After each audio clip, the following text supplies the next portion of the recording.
Floyd Red Crow Westerman.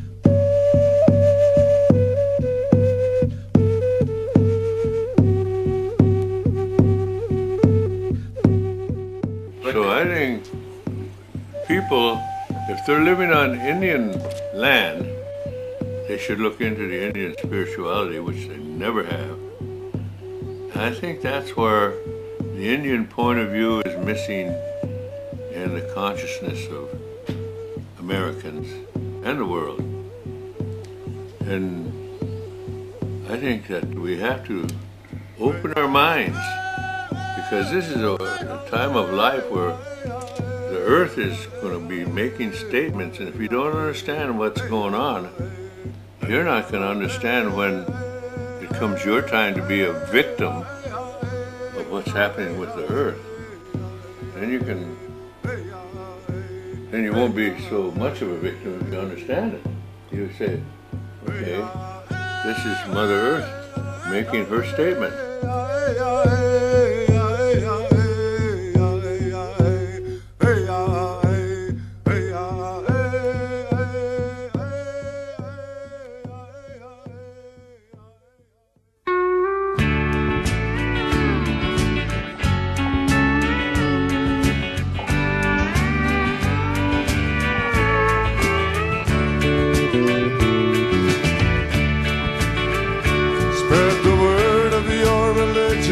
Convert the whole world if you can.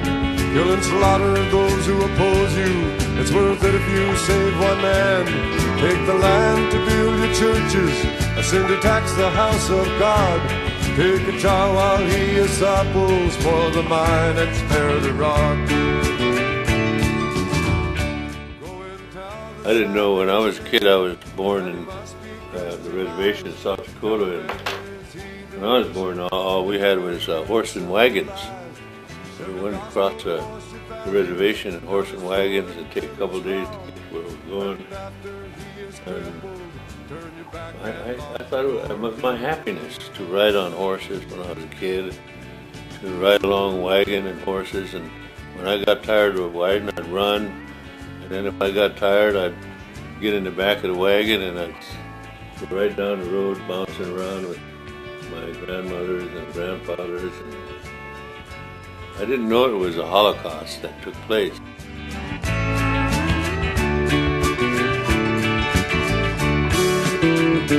Like an ever-circling vulture, you descend upon your prey. Then you pick the soul to pieces and you watch them as they decay. 'Cause religion is big business, as your bank accounts will show.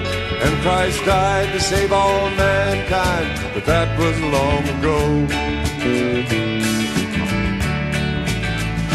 Missionary, missionary, go and leave us all alone. Save the soul of all the white man, we've a God of our own. Missionary, missionary, go and leave us all alone. Save the soul. The Europeans came with the Bible, and in the Bible it said very little about Mother Earth as sacred.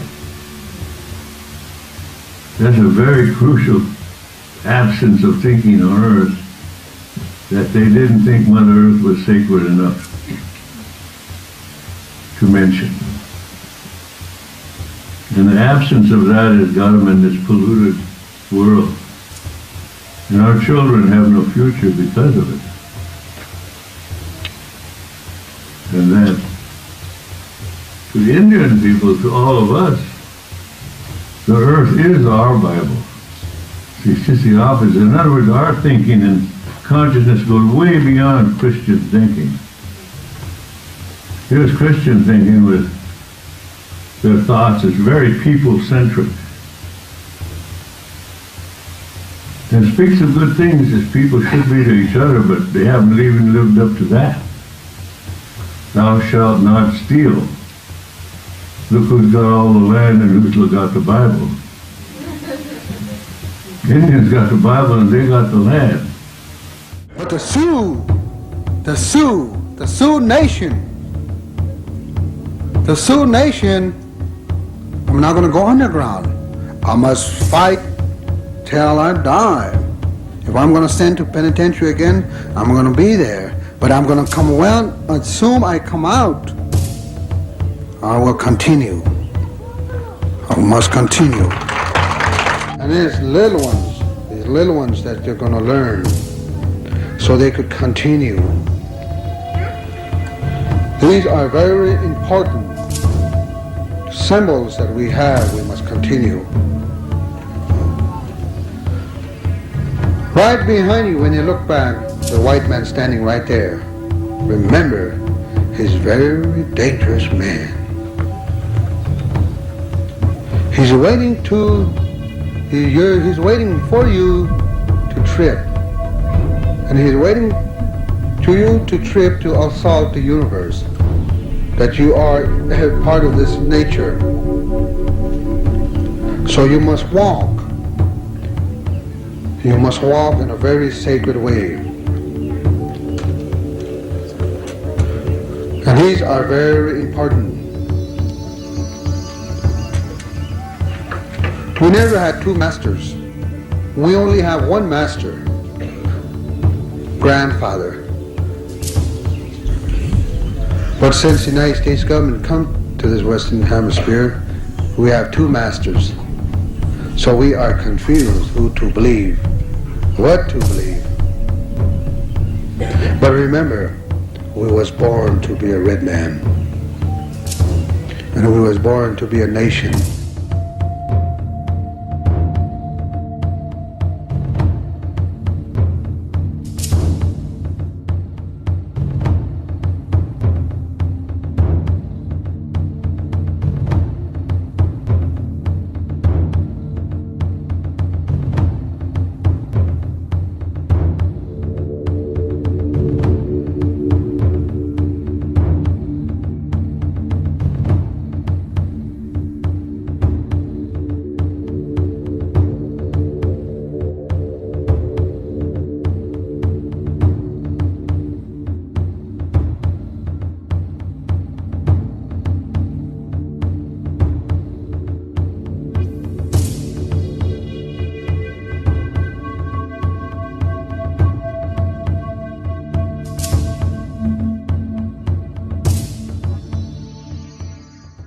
There was a man named Mahatma Gandhi, would not bow down, he would not bite. He knew the deal was down and dirty, nothing wrong could make it right away. But he knew his duty and the price he had to pay. Just another holy man, dared to be a friend. My God, they killed him. Another man from Atlanta, Georgia, name of Martin Luther King, shook the land like rolling thunder, made the bell of freedom ring that day. But his dream of beauty that they could not burn away. Just another holy man who dared to be a friend. My God, they killed him.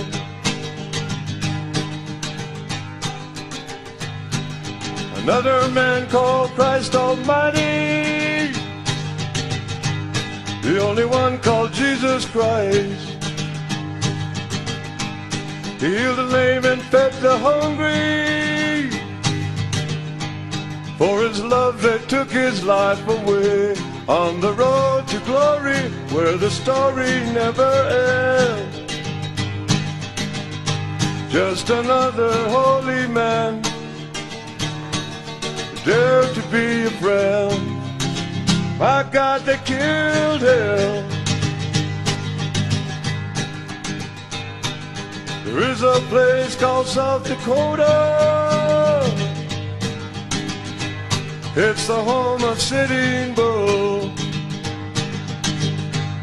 He was branded a redskin savage when he tried to defend his land that day. But his dream of beauty that they could not burn away. Just another holy man dared to be a friend. My God, they killed him. Sing the song of Mahatma Gandhi. Sing of Martin Luther King. Sing the song of Christ Almighty. Sing a song of Sitting Bull.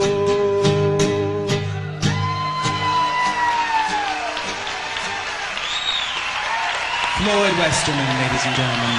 Floyd Westerman.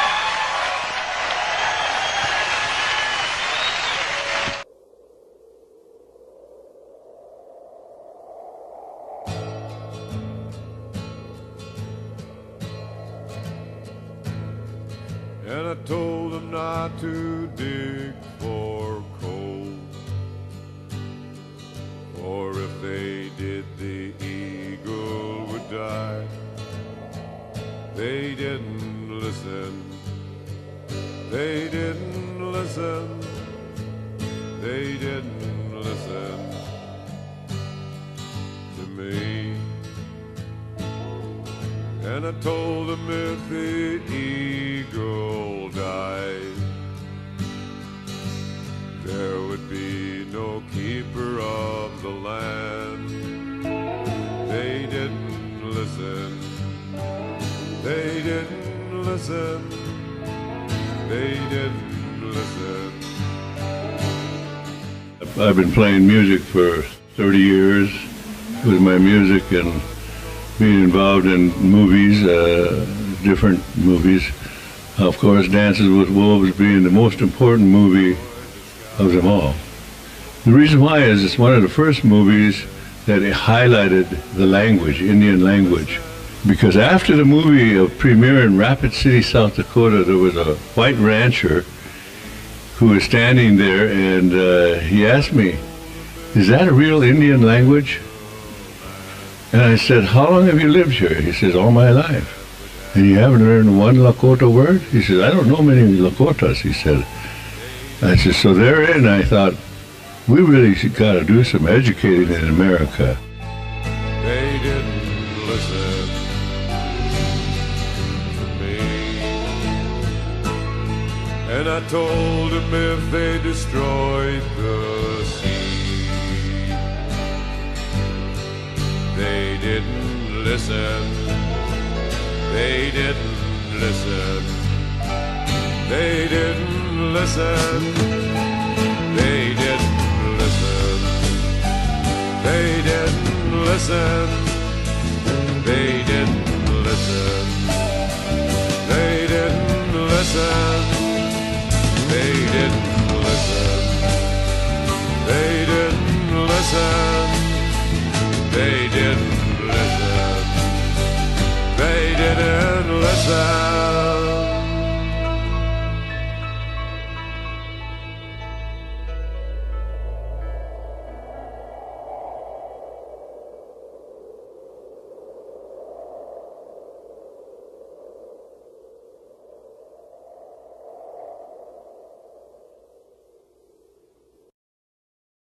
Send the task force down from Washington to check out their complaints. The Indians are unhappy and they're putting on the paint. They say their treatment is not fair and they blame the BIA. But you know you can't believe a single word the Redskins say. But you know you can't believe a single word the Redskins say.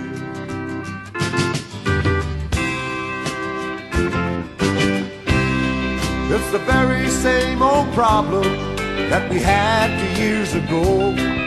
They say they want more programs and the funds are getting low. We'll go down and ask some questions and we'll stand around a while. then they'll make out our report that we can later file. Then they'll make out our report that we can later file.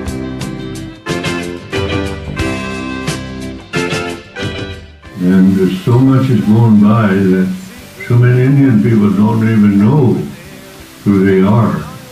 They might be born Indian, but they end up getting very paranoid because in one hand they're praying Christian, and the other hand they're the Indian way. And they don't know the way back to that Indian way. So there's a who am I thing going on, and that's why a lot of young people are that way. They're on the reservation and they know they're Indian, but where's the Indian in all this? Methamphetamine to broken home.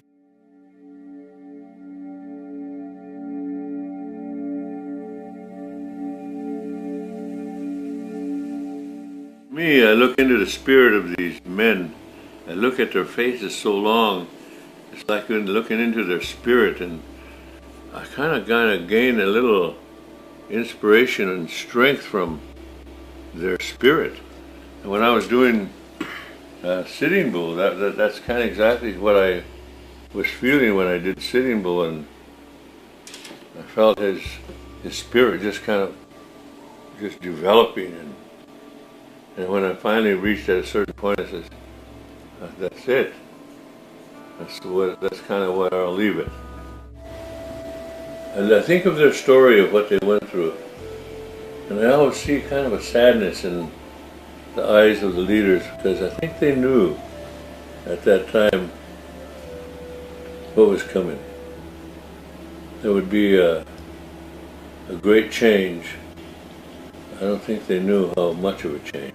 Leaders like Sitting Bull and Geronimo and Chief Joseph, they were the leaders who experienced the brunt of the Holocaust coming on, where they were put in concentration camps. And here, I want to do a movie of this man. I want to do a movie of Sitting Bull to show how Sitting Bull was assassinated. All the other great leaders were assassinated. As many things go through my mind that what these leaders were thinking at the time when it was getting near the end of their journey as defending the land and defending the children and defending the people. They were the freedom fighters of the day, and that's the way I look at the American Indian movement, as a liberation struggle, continuing what they did. And America doesn't see that people all over the world have their own liberation struggles, and America is always making them look out as terrorists, as insurgents. But I think I should put on that nice t-shirt of Geronimo and his warriors, and it says Homeland Security, fighting terrorism since 1492. That's what these warriors were doing, Chief Joseph, Sitting Bull. And it was about fighting them for a way of life, and that way of life was an environmental way of life, basically. For a life that lived with the earth, not off the earth. And people say, well, you know, we're all polluting nowadays, even Indians. I say, yeah, but we give thanks for what we take. We don't see the rest of the society giving thanks. They go to the market and they take vegetables and meats and all the products, and they never give thanks for it. They never know that that's what it's about, is giving thanks for what you take. Well, we live in a society that feels like it's you know, everything is deserving. You're deserving. I mean, you get the money, you deserve this, without the thanks. So you get this money, and you say, wait, well, I got my deserving. Right. So then you go out and that's it. Yeah. But no, they don't relate to the earth that it comes from. And we need to teach that back in a society, that about the earth they live on is a living thing, that the water we drink is the blood of all life, that the things that we take every day need to be renewed as a gift of Mother Earth, and we have to renew our understanding of giving thanks back to in order to set things in balance and put ourselves in balance with Earth. You know, where do we get started in reversing that so that people begin to learn? It's not just kids, it's adults. Adults have really lacked in leading the way for the kids, the younger generations. We're almost dealing with a lost generation because the adult generation is lost. They lost their direction. Even with the scientists who make the assumptions, they've been saying for years, oh no, it's not global warming. So we have scientists arguing among themselves, is it global warming or not? And here the average person is saying, well, I heard this, I heard that scientist say, no, it isn't. I heard this scientist say, yes, it is. So we have an argument going within the people, with the experts arguing among themselves, leaving the people hung up with a kind of thinking that, well, even the experts don't know. So where do we start? I think it's taking the young kids and making them understand right from the beginning. And we should put out a book that shows that all living things are people, that the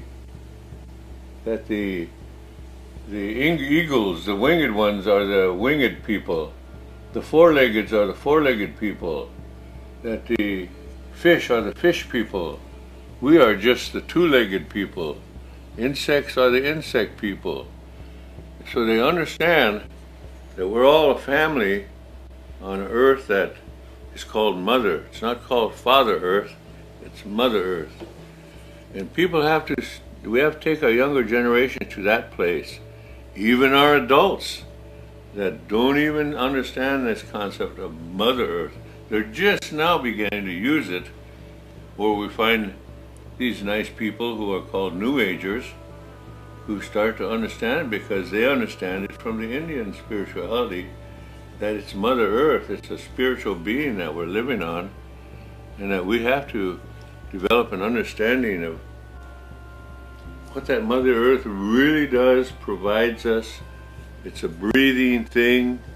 It sheds leaves in the winter, in the fall, and the leaves come out in the spring. All life is born, and it gives us everything that we need to eat.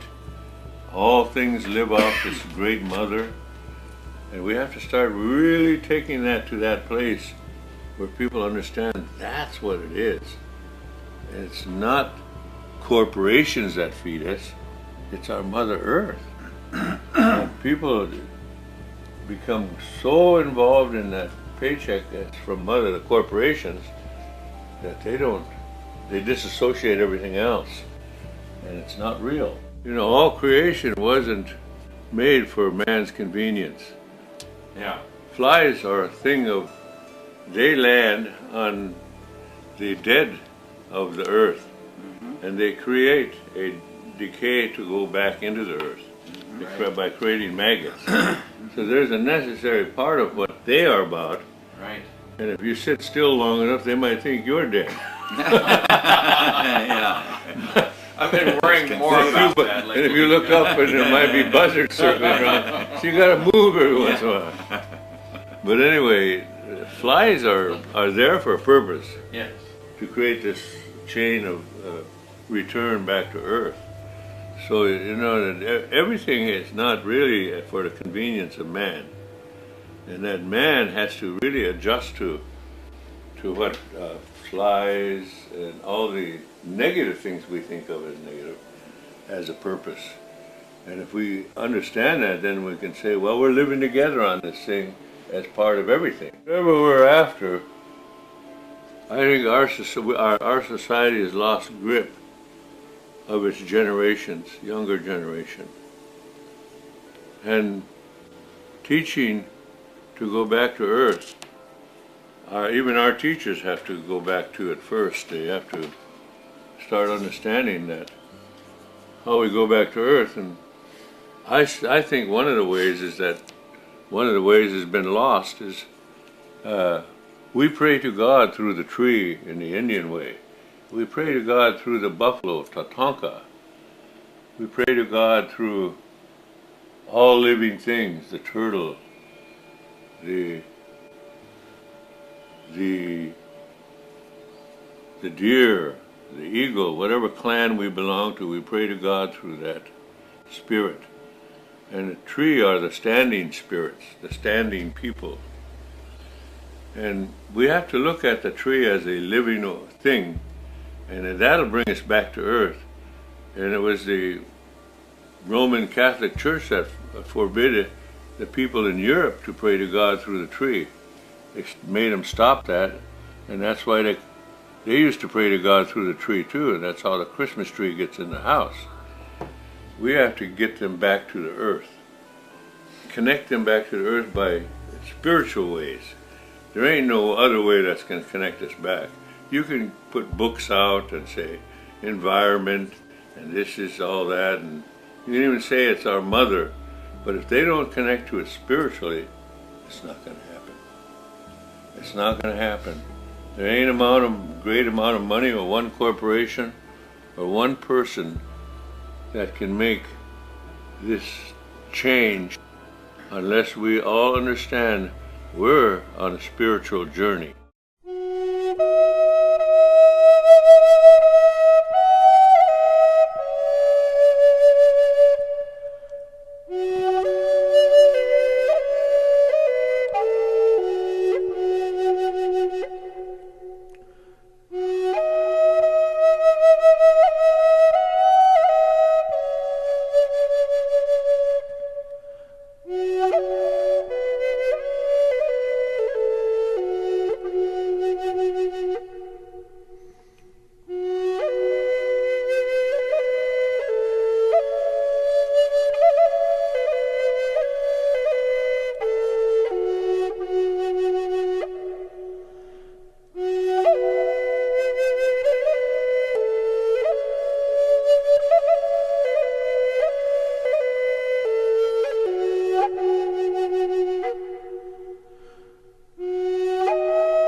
Chazemi dog, Kanghi Duta, Dakota, Oyate, Hemielo.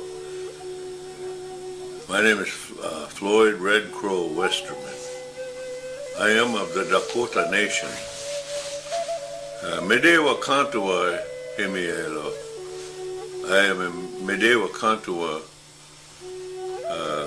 descendant. And Medewa Kantua means Spirit Lake. And we are Dakota. And there are 5 bands of the Dakotas. They are the Isanti, the Ihanktuas, Yanktoni, not Yanktoni, Isanti, Ihanktua, Wakpetua, Sisetua, and Medewa Kantua. And in 1863, there was a hanging that took place in Mankato, Minnesota. And I have, some of my ancestors were hung at that time. It was the largest hanging in history. And it was because there was an uprising that my people was part of. And it was because a breaking of the treaty. When the government said we would provide the food for our people, and then when our family went to get some of what was part of the treaty that was rightfully theirs, the superintendent of the Minnesota Dakota concentration camp reservation refused to give them food, and it's a famous statement he made. He said, "Let them eat grass." So my people in turn turned around and stuffed his mouth with grass, killed him. And then along with other followers that pursued in the following 12 hours, the tribe had met all the warriors of the Dakotas who were on these reservations already. We were already on reservation concentration camps. And that's why we were getting this food from the government, because it was part of the treaty. If we would stay on the reservation concentration camp, they would provide the food.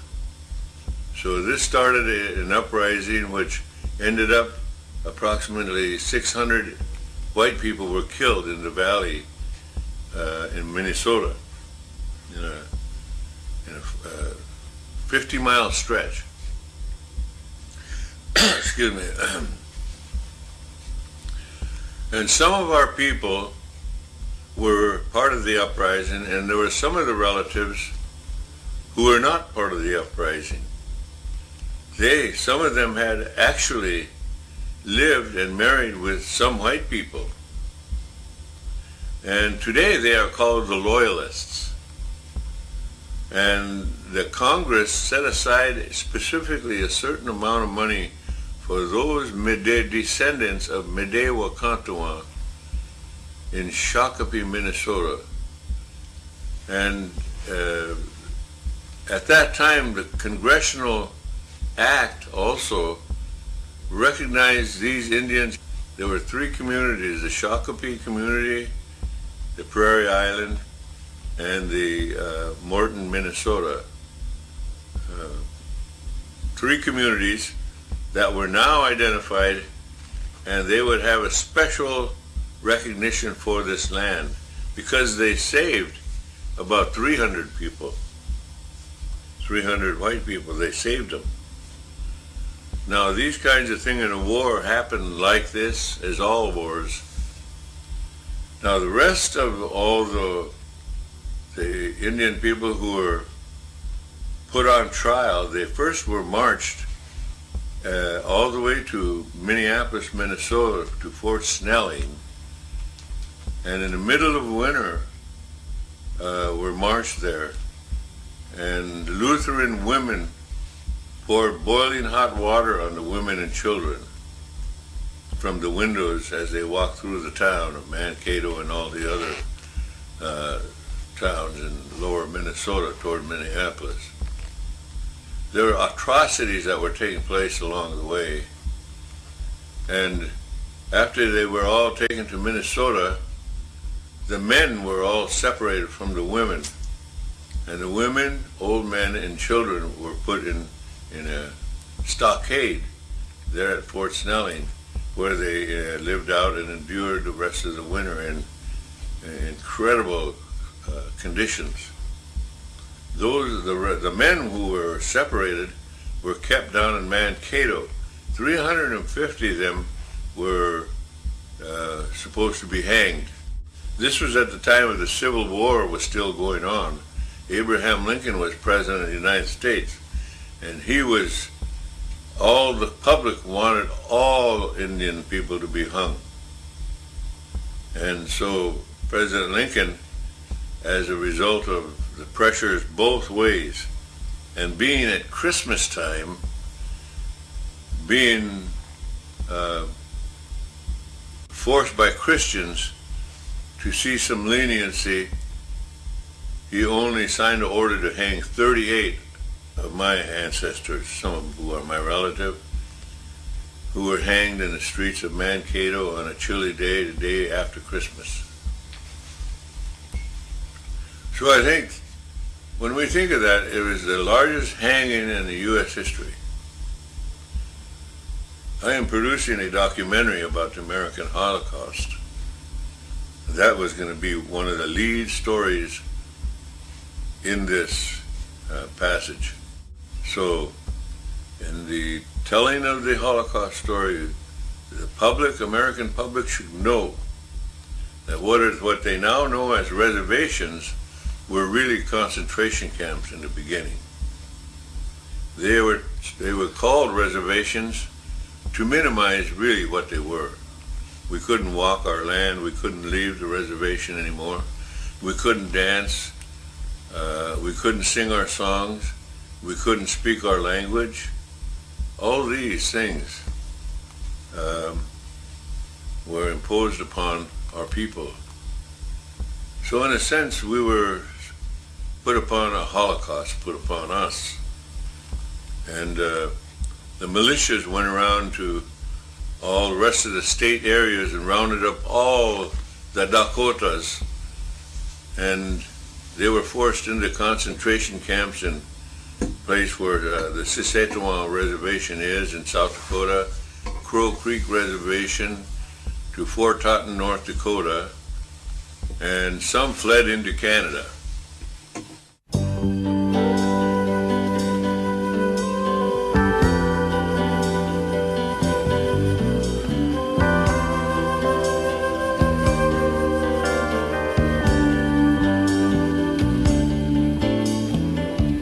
Where can you run when the land that was yours for 1,000 suns isn't yours anymore? 'Cause the love that you gave was betrayed for the gold and the guns. What can you eat when the food that ran free for 1,000 moons isn't there anymore? 'Cause destroyers they came, and all that remains are the memories and the ruins. When you go back to the old ways, we all pray to God through the tree in one way or another, where we have a spiritual relationship with the tree. If you look in India, at the center of every one of its spiritual design of life, there's that woman in the center. And long ago, a woman came to us through a tree. And long ago, a woman brought us a bundle. Long ago, we were all connected to this woman. We still are, we just don't know it. And that we have to kind of look in things that way, and we have to go beyond a thing which is really hard for Christians to understand, another way of life to look at God. So I think Christians tend to look down on any other religion other than Christianity, and therein is a huge mistake, a roadblock of understanding. I equate Islam and Christianity as the same. They both have missionaries, and think the only people that should be Muslim or Christian is Christians or Muslims. They're the ones who think that they should all be that way, which is a form of intolerance.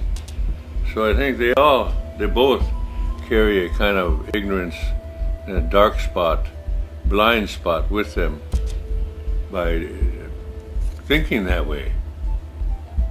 And so if you don't do that, it's never going to get done. It's never going to get done spiritually.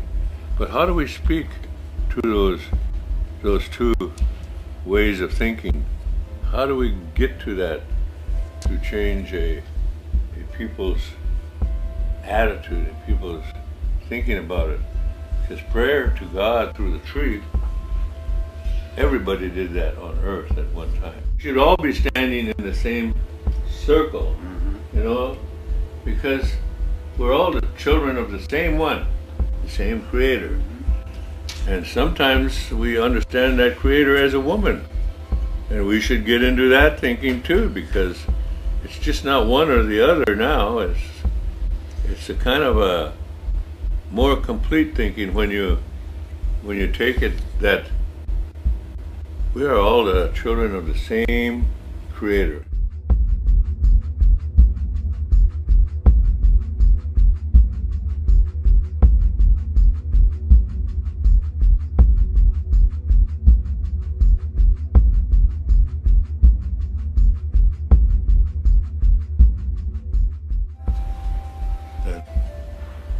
The water is a sacred spirit. The wind is a sacred spirit because, like you lost your one valued thing, and I lost my lung. Yeah. See, my air got shut off to where I only had about 20% of one lung, and then I would realize how much time do I have left.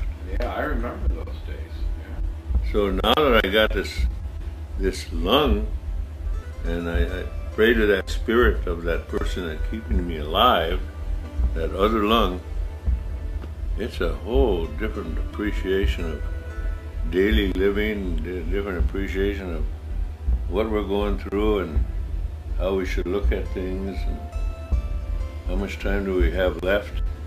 And I used to hear in the 70s, some of the elders say we would see America come and go.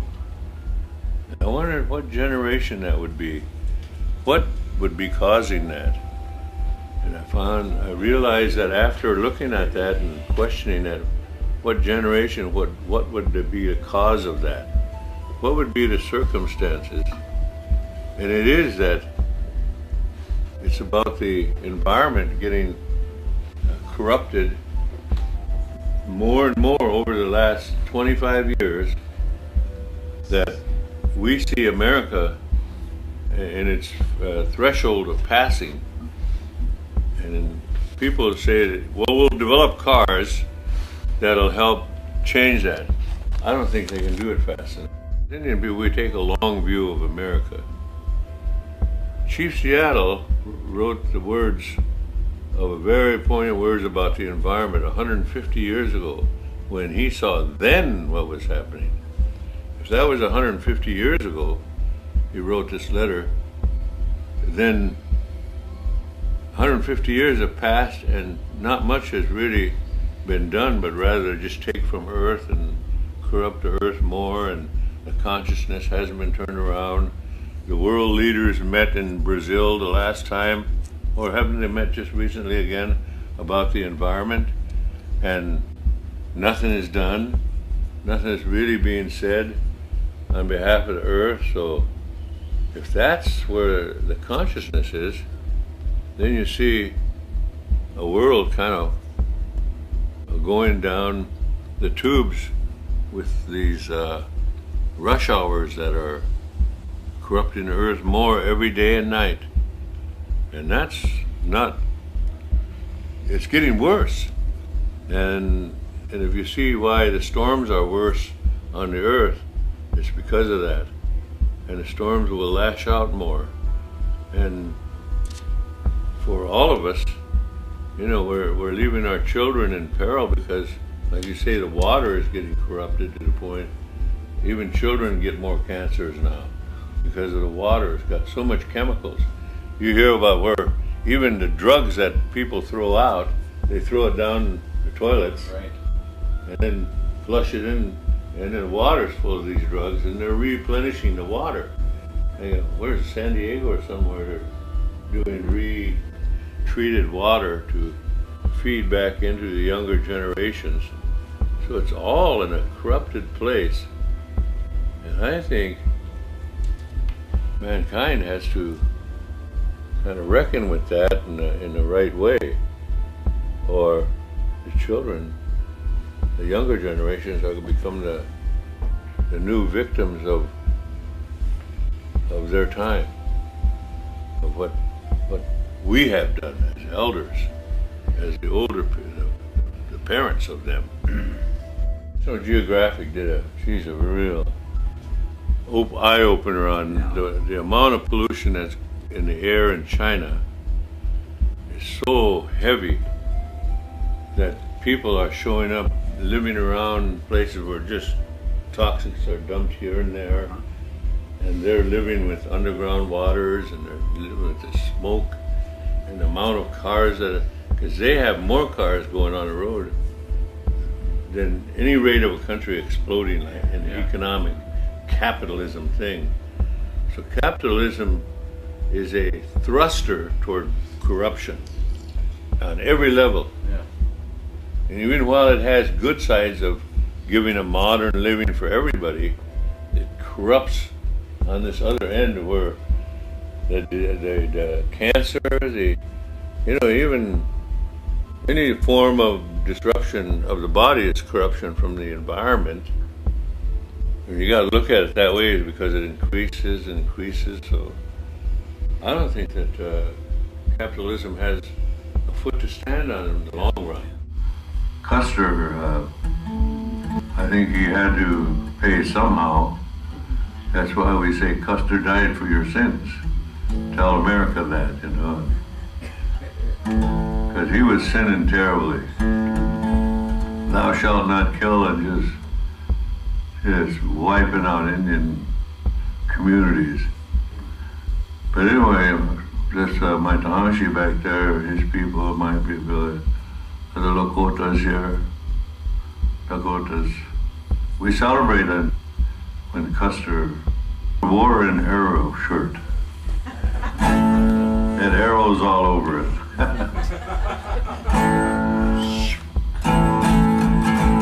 But anyway, the reasons are why we went to Wounded Knee are in this song.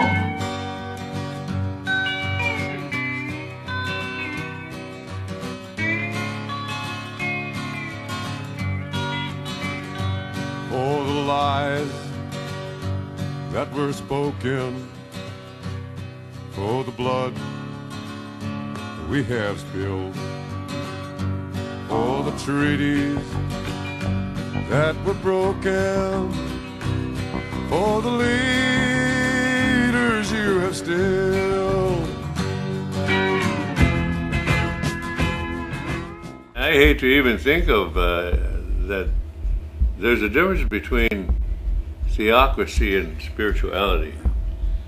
But that's where I feel that when Black Elk wrote his book, Black Elk Speaks, and Neihart published it, he thought this religion could sweep the world because it's premised with the earth and the Creator and all things as sacred.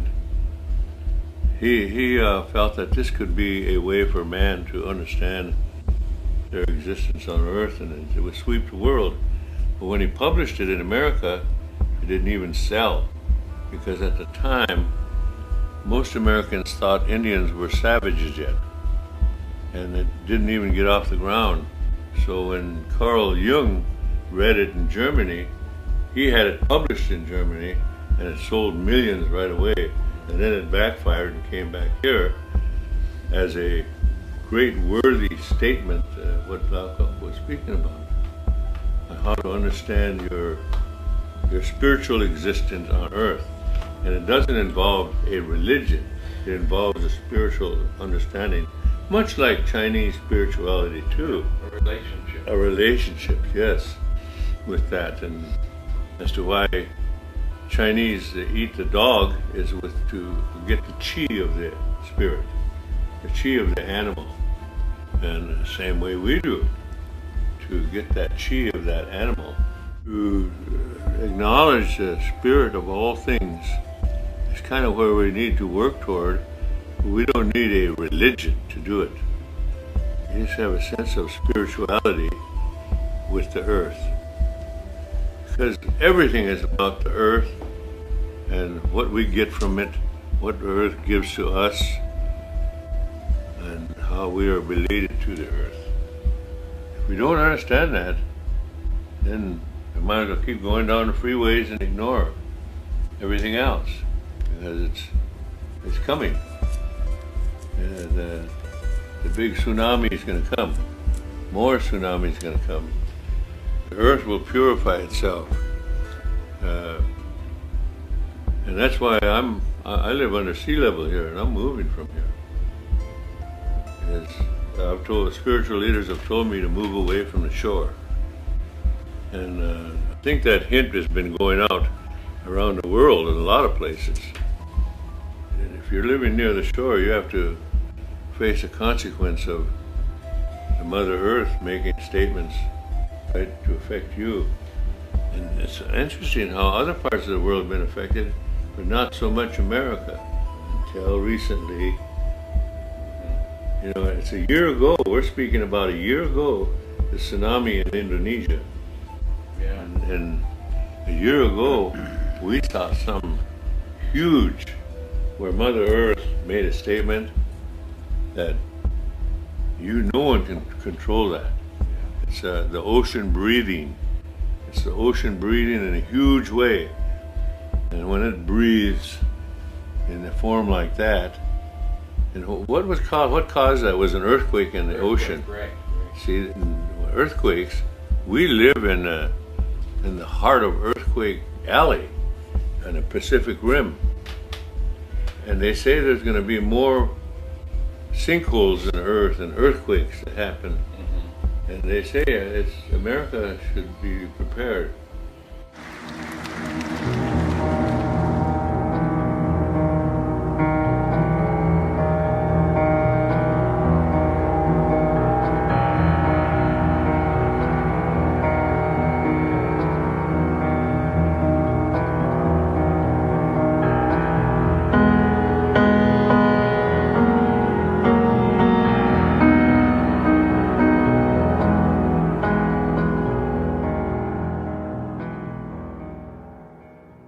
Stuck in the red without a job. People going for the gold and shooting for the moon. I'm stuck in the red without a job. Stuck in the red without a job. Stuck in the red without a job. Casino here, casino there, casino everywhere. Stuck in the red without a job. Flour, lard, sugar, salt. Stuck in the red without a job. Stuck in the red without a job. Stuck in the red without a job. That's enough for nothing.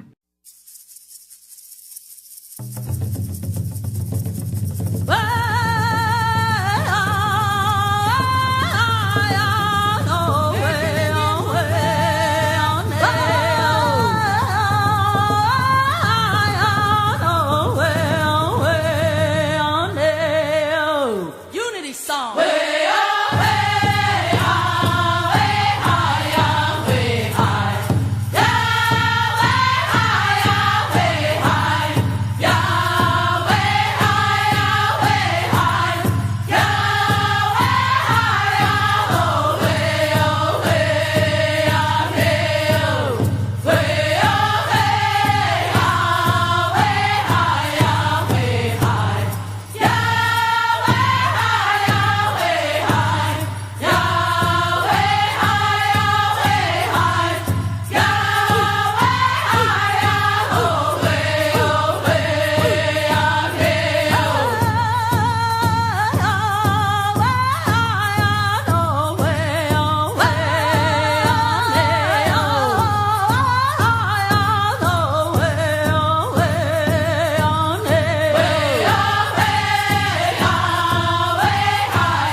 Something good here, and that's how I think we need to.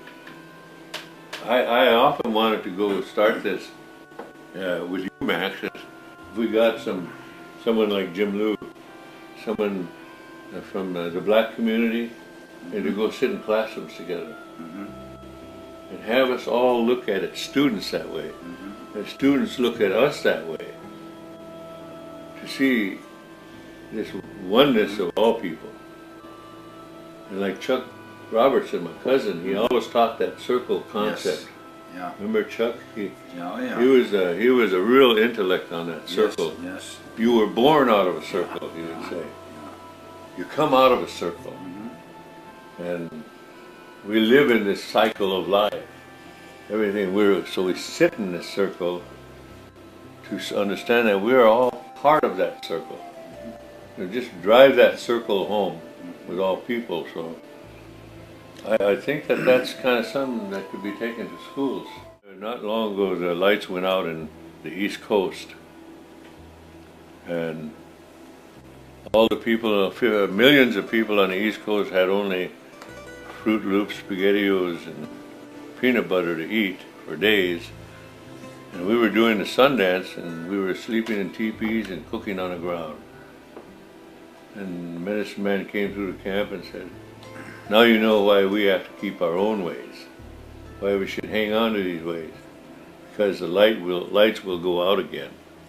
The lights will go out again, and who knows for how long. And if that does happen, we'll just set up our teepees again. We'll just put our fire on the ground and cook our food. But if you're sitting in a high-rise apartment, you can't do that. Everything you own is going to be rendered useless. There are all the spirits. We have to look again that everything is a sacred. That's how Indian people view it, and that's how it all should be understood, that the ground we walk on is sacred. But if we let corporations just govern our lives, then people won't have no chance to look outside of the box that they live in.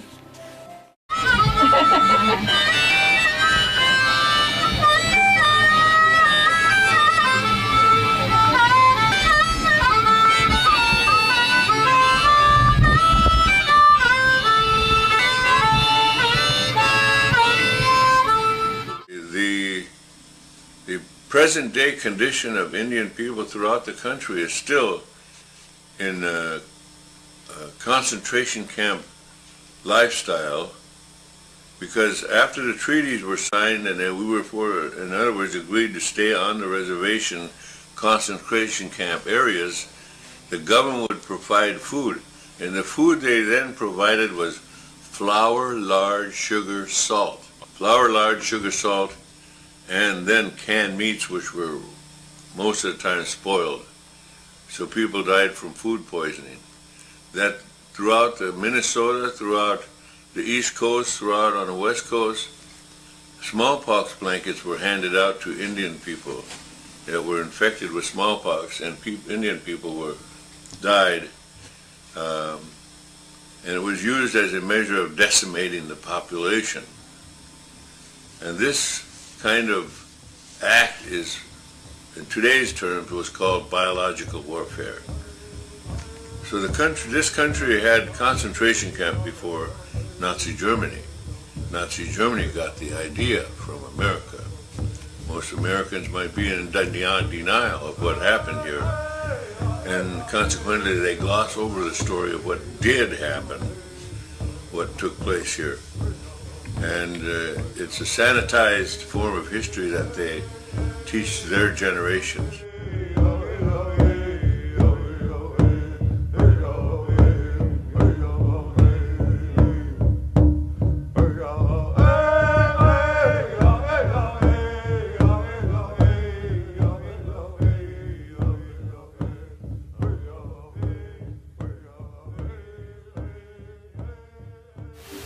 I tried to bring something to everybody's thinking. I always felt we should all be on the same page, but we're not. Some are Christian Indians, some are traditional. Some are urban, some are red. And somewhere in between is a red center for all of us. And it all leads to the traditional.